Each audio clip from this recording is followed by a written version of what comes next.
இந்த தக்காளி தொக்கு, பூண்டு தொக்கு இதெல்லாம் என்ன தவிர எங்கள் வீட்டில் யாருக்குமே பிடிக்காது. அதனால எனக்குன்னு மெனக்கட்டு செய்யணுமே அப்படின்னு சொல்லிட்டு நான் செய்ய மாட்டேன். ஆனால் ரீசெண்டாக அந்த பூண்டு தொக்கு பார்த்தேன். பார்த்த உடனேயுமே டெம்ப்ட் ஆச்சு. சரி நம்ம ட்ரை பண்ணி பார்க்கலான்னு சொல்லிட்டு ட்ரை பண்ணேன். செம்ம டேஸ்ட்டாக வந்துச்சு. எப்படி செய்கிறதுன்னு பார்க்கலாமா? ஃபஸ்ட்டு கடுகையும் வெந்தயத்தையும் லைட்டாக வறுத்து எடுத்து அது நல்லா ஆறின பிறகு பவுடர் பண்ணி வச்சுக்கோங்க.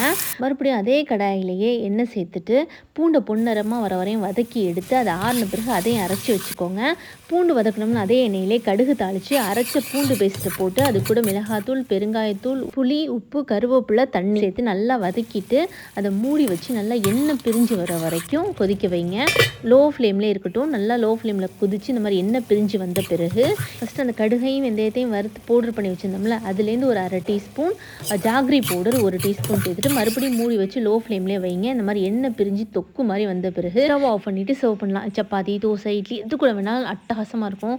ஏன்டா கொஞ்சமாக செஞ்சோம் அப்படிங்கிற மாதிரி இருந்துச்சு. அவ்வளோ டேஸ்ட்டாக இருந்துச்சு. ட்ரை பண்ணிட்டு கமெண்ட் பண்ணுங்கள். தேங்க்யூ.